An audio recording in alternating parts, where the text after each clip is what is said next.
हार्दिक स्वागत है। सबसे पहले बात करते हैं हेडलाइंस की। हाँ जी, हेडलाइन से एक और खुशी, यानी रक्षा मंत्रालय ने कहा है, एक संदेश जारी किया है कि सेना के जवान और उनका वेलफेयर टॉप प्रायोरिटी पर है। टॉप प्रायोरिटी पर कहा है रक्षा मंत्री जी, आके रहता संदेश सुनाएंगे। और दूसरी बात कहेंगे, हाँ जी, टोल पर फिर होने लगी जंग, आखिर क्या है लेटेस्ट एडवाइजरी? क्या एक्स सर्विसमैन के लिए माफ है? क्या सर्विसमैन के लिए माफ है? क्या आई कार्ड दिखाने की माफ है? फिर भी नहीं मान रहे टोल वाले। आखिर रक्षा मंत्री तक आपकी बात पहुंचानी है, तो देखेंगे इस खबर को। और सेना का एक और जवान शहीद। हाँ जी दोस्तों, भावभीनी श्रद्धांजलि। बिल्कुल आप जनमानस की भीड़ देख के आप रो पड़ेंगे। और सबसे पहले बात करते हैं हम अपने जवानों की, जाबाज जवानों की, जो भारत माता की रक्षा के लिए इस तरह डटे हैं और भारत माता की जय जब पुकार रहे हैं, तो एक अलग ही अनुभूति होती है। इस वीडियो को आप जरूर शेयर करें, लाइक करें। किसके लिए? हमारे जवानों के लिए, अपने जवानों के लिए। दोस्तों बढ़ते हैं खबर की तरफ। जैसे कि माननीय रक्षा मंत्री का पहले हम संदेश पढ़ के आपको सुनाते हैं, जो रक्षा मंत्रालय ऑफिस यानी मिनिस्ट्री ऑफ डिफेंस ने जारी किया है। और ये हम सब के लिए, यह देश आप सभी के प्रति कृतज्ञता का भाव रखता है। मातृभूमि की सेवा में आप लोगों का बलिदान यद्यपि अनपैरेलल है, इसकी कोई कीमत नहीं चुकाई जा सकती। हम आपको विश्वास दिलाते हैं, यह सरकार सदैव आप लोगों के साथ खड़ी है और आपके वेलफेयर को हम हमेशा टॉप प्रायोरिटी पर रखते हैं। रक्षा मंत्री का बयान है और रक्षा मंत्री कार्यालय ने जारी किया है, डिफेंस मिनिस्ट्री ऑफ इंडिया। आप समझ सकते हो, उन्होंने कहा कि आपके प्रति पूरा देश कृतज्ञ है। यदि कोई जवान शहीद होता है तो उसकी कोई कीमत नहीं, अनपैरेलल है। हम आपको विश्वास दिलाते हैं कि हम आपके साथ हैं, आपके वेलफेयर को हमेशा टॉप टॉप टॉप प्रायोरिटी पर रखेंगे। हम आपकी बात का सम्मान करते हैं, मान करते हैं। इसी बात को लेकर आगे आपसे एक प्रार्थना करते हैं, जो कि अभी लेटेस्ट कल और परसों से काफी न्यूज चल रही है, आप देख सकते हैं। सबसे पहले हम आपको बताएंगे 25 अगस्त का लेटर, और इससे पहले जितने भी लेटर हैं, और जो और ट्विटर के ऊपर कर्नल अमित साहब अब इसके ऊपर हमेशा लड़ाई लड़ रहे हैं। कर्नल मुकुल साहब भी कह रहे हैं कि नहीं, सरकार को सोचना चाहिए कि जो टोल के ऊपर जो जवानों के साथ मिसबिहेवियर हो रहा है, उन्हें परेशान किया जाता है, वो कब बंद होगा।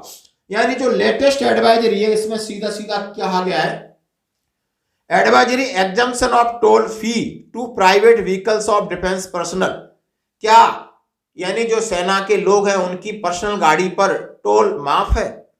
The Indian toll army air force act 1901 exempted all service person and regular forces from payment of toll fee across the country. The same is being granted on private vehicles of defense person on production of I-card. However, there have been recent incident of denial of the said privilege report from toll plaza, especially on newly constructed Delhi-Mumbai Express Highway. In view of the above, commands are requested to sanitize all ranks to avoid any altercation for toll plaza. In such cases, in toll tax be paid by individual and matter reported DG OLM SM through formation channel for appropriate action. अब ये आप देख सकते हो, हर जगह ये circulate किया गया है कि आर्मी है, एयरफोर्स है, नेवी है, सेना के जवान आप आई कार्ड दिखा के अपनी प्राइवेट व्हीकल्स को पार कर सकते हैं। तो दोस्तों ये लेटर अपने पास जरूर रखना है। ये लेटर आपके आई कार्ड जेब में होना चाहिए, आई कार्ड के साथ लगा देना कि आई कार्ड दिखा रहे हैं और ये लेटर हमको 25 अगस्त 2023 की एडवाइजरी है। इसलिए हम आप हमारे पास ना फास्टैग है, ना हम आपको पैसा दे सकते हैं, और ये हिंदी और अंग्रेजी वर्जन ये लेटर आपको रखना होगा, आपको व्हाट्सएप मिल जाएगा। अब लड़ाई क्या है? एक्स सर्विसमैन तो है, अब एक्स सर्विसमैन के लिए माफ है या नहीं है, इनका आपने क्लियर कर रखा है। और एडवाइजरीज क्या है, मैं सारी एडवाइजरी 2014 की, 2017 की, 2023 की आरटीआई जो मांगा है, क्योंकि हर एक को इस बात की शंका रहती है। 2014 का पढ़ के बताता हूं।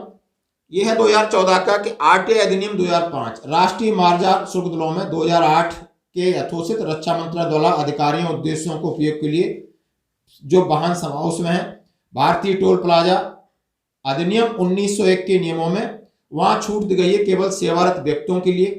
ये इनका 2014 में इन्होंने जारी कर दिया था।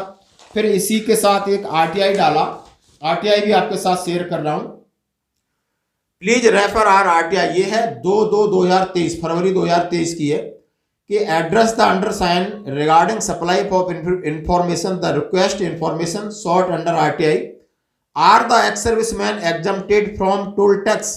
क्या एक्स सर्विसमैन टोल टैक्स पर एग्जम्प्टेड है? Ex serviceman is not exempted from toll tax. MoRTH office memorandum dated 17/6/2014 is enclose for your reference. जो मैंने आपको अभी पढ़ के सुनाया था उसी के 17 जून 2014 के रेफरेंस में उन्होंने दे दिया है। If you are not satisfied with the reply you can file the appeal within 30 days in respect of this reply the appeal should be addressed by the applied authority. उन्होंने कहा है कि सीधा सीधा MoRTH National Highway Authority of India ने clear कर दिया कि एक्स सर्विसमैन के प्राइवेट व्हीकल्स के लिए टोल माफ नहीं है। और फिर एक 2017 का लेटर है जो कर्नल अमित साहब ने शेयर किया है, उसमें दिया है कि पॉलिसी सर्कुलर क्या है ये भी आप अपने पास रख सकते हो कि लॉट ऑफ कंप्लेंट्स जो कहा है कि बहुत सारी शिकायतें आती है कि मिसबिहेव करते हैं, लेकिन ये सीधा सीधा लिखा था जो सर्विंग स्टाफ है वो अपना आई कार्ड दिखा के कहीं भी जा सकते हैं, चाहे सीनियर कंपिटेंट अथॉरिटी है, क्योंकि उनकी इस तरह नेचर ऑफ ड्यूटी का मामला है। ये सारे लेटर मैंने आपके साथ शेयर किए, ये आप देख सकते हो दोस्तों। अब बढ़ते हैं अगली खबर की तरफ। एक और जवान शहीद। हाँ जी दोस्तों, जैसा कि मैं कह रहा हूं आप देख सकते हो कि इसके अंदर भारत माता की जय, वंदे मातरम सभी नारे लगाते हुए लेह में आतंकवादियों से हमारा एक जवान है जिसका नाम है राजेश यादव, मध्य प्रदेश सागर का रहने वाला है, और वहां पर कल उसको अंतिम श्रद्धांजलि दी गई, भावभीनी श्रद्धांजलि दी गई। आप देख सकते हो कितना जनमानस है, कितना जनमानस में रोष है, दुख भी है, गुस्सा भी है और हर्ष भी है। भारत माता की जय लगा रहे। वहां पर मध्य प्रदेश शासन के मंत्री प्रहलाद पटेल ने कहा है कि ये इससे बड़ी क्षति कोई नहीं होती और इससे बड़ा योगदान और बलिदान भी कोई होता नहीं है और सभी जवानों को प्रेरणा लेनी चाहिए। और जैसा कि भारत के अंदर एक बहुत बड़ी खूबसूरत चीज है कि जवानों की इस तरह शहादत होती है, सब लोग इकट्ठे होकर देते हैं और उससे कोई अंदर से प्रेरणा आती है कि हम भी जाएं, इनका बदला लें, भारत माता के बदला के लिए हम सेना में भर्ती हों और बॉर्डर पे जाएं, ऑपरेशन में जाएं। कोई भी इस हिंदुस्तान के अंदर किसी भी ऑपरेशन से, किसी चीजों से कोई बिल्कुल भी भय नहीं होता है। हम बदला लेने के लिए तैयार हैं और ऐसी चीजें होती रहनी चाहिए। बड़े बड़े मिनिस्टर जाएं, अच्छी घोषणा करें, उनके बारे में कुछ कहें तो बहुत अच्छा लगता है। आप ये मध्य प्रदेश शासन के कैबिनेट मंत्री प्रहलाद पटेल जी का वक्तव्य जरूर सुनिए, बहुत अच्छा उन्होंने जवान के लिए वक्तव्य दिया, हम उन्हें सैल्यूट करते हैं। आज की खबरों में इतना ही, बने रहिए हमारे साथ, धन्यवाद।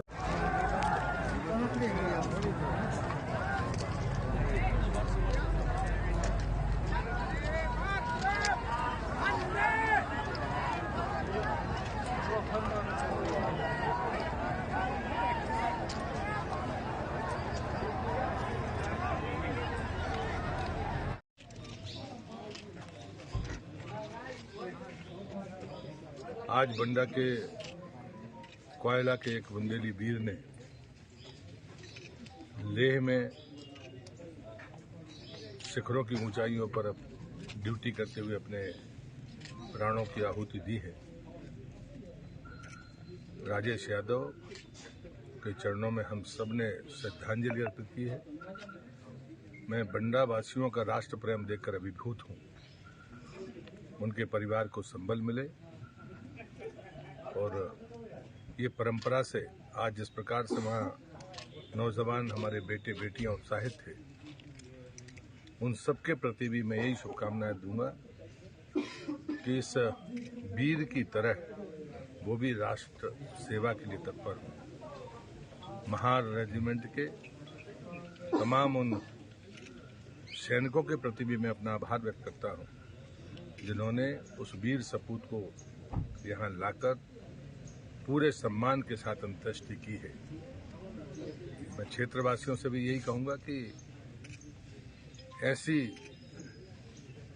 मृत्यु आने वाली पीढ़ी को प्रेरणा देती है।